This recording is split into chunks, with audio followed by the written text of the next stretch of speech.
दुलाराय बर' फरायसा आफादा मोनब्रै गोनां आयदाखौ लानानै सुबुं सांग्रांथि हानजा सुरनाया दासान्दि बिटिआर हालामाव सोलिगासिनो। बर' हारिनि हा-हु रैखाथि, लाइमोनफोरखौ फेग्रा बेसादनिफ्राय उदां खालामनाय, सोलोंथाइ आरो बारग' एनडिएफबिफोरनि सोद्रोमाफोरखौ साजानिफ्राय उदां खालामनाय, बेफोर आयदाखौ लानानै एबसुनि सुबुं सांग्रांथि हानजा सुरनाया चिराङाव थांनाय 29 अक्ट'बरनिफ्राय जागायजेनदों। दिनै क'क्राझार जिल्लानि गुबुन गुबुन जायगायाव एबसुनि सुबुं सांग्रांथि हानजा सुरनाया जायो। मिरु एबसुनि आफादगिरि दिपेन बर'आ बुंनाय बादिब्ला बे सुबुं सांग्रांथि हानजा सुरनाया दुलाराय आसाम रायजोनि गेजेरावनो गासै 2 दानसिम सोलिबाय थागोन। सुबुं सांग्रांथि रेलि बे हाबाफारिखौ दुलाराय बर' फरायसा आफादनि बानजायनायाव थांनाय 29 अक्ट'बरनिफ्राय चिरां जिल्लायाव लादों आरो मैयानिफ्राय क'क्राझार जिल्ला पर्बतजरानि बासबारि गोजौ फरायसालिनिफ्राय जागायदों आरो दिनै नैथि सान आरो दा सालाकाटियाव जोबगोन। बिनि उनाव बाक्सा, बिनि उनाव लखिमपुर, धेमाजि, सनितपुर, बिश्वनाथ, गवालपारा, गलाघाट, कार्बि आंलं गुबुन गुबुन जिल्लायाव बियो 2 माह बियो जागोन। बिनि गुबै उद्देश्यआ जाबाय हा-हुनि रैखाथि। ट्राइबेल बेलेन्स ब्लकआ जोंनि रैखा कवच। ट्राइबेला हा गैयाबा बियो माने ट्राइबेलनि सिनायथिखौनो जोङो होनो थाखाय बियो जोंनि थाखाय लाजिथाव।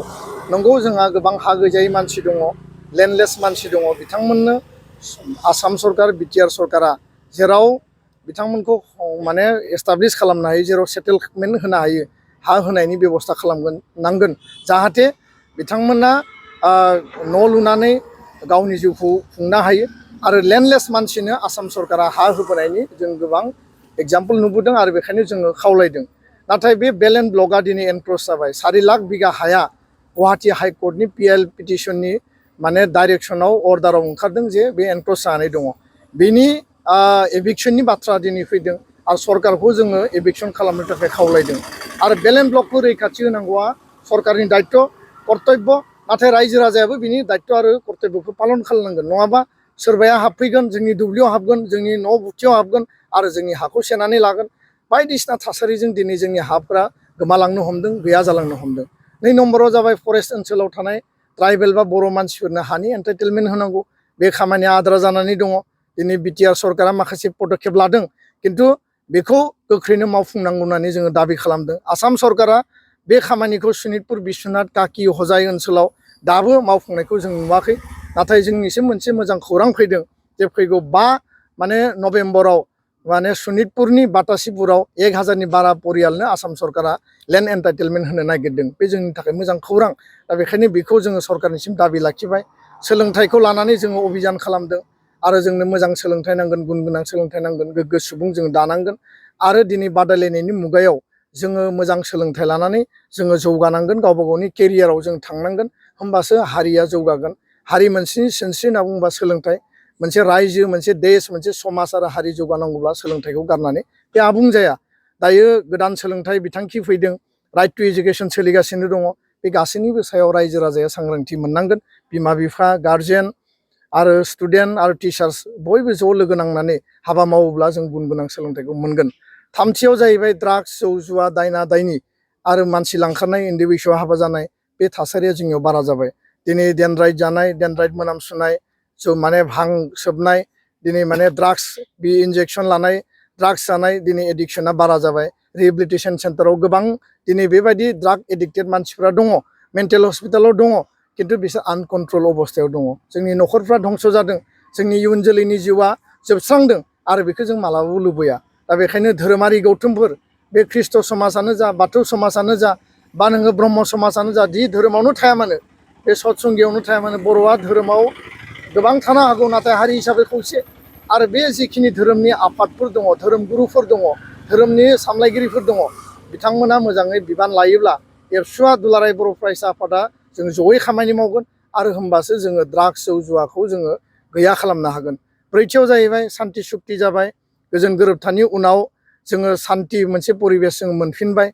हाथियारनि संग्रामा जोब्बाय आरो बिटिआर गोजोन गोरोबथानि उनाव दिनैबो गोबां जोंनि 60-70 मानगोनां रन्जन दैमारिखौ लाफानानै गोबां दिनै बेबायदि सुबुंफोरा एक्स एनडिएफबि केडारफ्रा दिनै जेलाव दङ आरो सोरबा 8, 10, 12 बोसोर गाहाम दङ। सोरनियाबा ट्रायल जादों, सोरनियाबा ट्रायल जायाखै। मोनसे आइनि मेर पेसाव बिथांमोनखौ बोननानै दोननाय बायदि जोङो नुदों आरो बेखायनो जों सरकारखौ दाबि होदों सरकार भारत सरकार आसाम सरकारखौ खावलायदों जोंनि बारग' एनडि बिनि गासै बिदा फंबाय बिथांमोना न'आव थानो मोननाय अधिकार दङ समाज आरो हारिनि सासे सुबुं सम्पद हिसाबै जिउ खुंनो हानाय अधिकार दङ बिथांमोनखौ उदां अख्राङाव हगारनानै हरनांगौ कुनु आयेननि मेरपेजखौ बेबायदि बाइन्डिंसआव लाखियाबासिनो सरकारा स्पेशल मोनसे इनिशिएटिभ बेबस्थानि गेजेरजों बिथांमोनखौ जेलनिफ्राय उदां खालामनायनि थाखाय जों दाबि लाखिदों आरो जों खावलायहरदों आरो केसखौ जिखिनि दङ बे पर्यायक्रमे जोबगोन माखासे केसा मैया दाख्लै उइथड्र जाबाय आरो गोबां केस दंबावो भेरिफाइ जागोन उइथड्र जागोन दा बेखायनो बिथांमोनखौ जेलनिफ्राय उदां खालामनाया जोंनि बे नैबे गोरोबथानि जि मोनसे मेइन एजेन्डा आरो बे एजेन्डाखौ रायजोनि आवाजखौ सरकारनिसिम जोङो दैथायहरनायनि थाखाय जों बे थांखिखौ बेयाव लाफादों। फै बयबो फै जमदुवार दख'रानि थाखाय मोनसे फोसावथाय गसाइगाव महकुमानि सिङाव थानाय जमदुवार दख'रा एबसुआ सानथामनि हाबाफारिजों गाजा गोमजायै 5थि खेब बोसोरसालिया जथुम्मा खुंफुंगोन। फैगौ नभेम्बर दाननि 6, 7 आरो 8 खालारखालि सानथामनि मेहेरगोनां हाबाफारिजों गाजा गोमजायै खुंफुंगोन। मख'नो गोनांदि खुंफुंनो गोनां जथुम्मायाव बायदि मेहेरगोनां आयदाफोरबो लाफानाय जादों।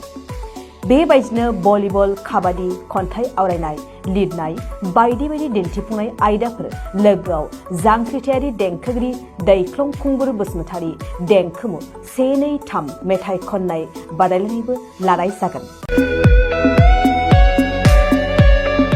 फारि बायदियै देंखोमु 1, 2, 3 मेथाइ रोजाबनायाव दख'रानि बेन्दोंआव थानाय गामिफोरनिफ्राय 14 बोसोरनिफ्राय 30 बोसोरसिमनि गेजेराव थानाय बिजाथिफोरा मेथाइ रोजाबगिरिफोरा बादायलायनायाव बाहागो लानो हागोन।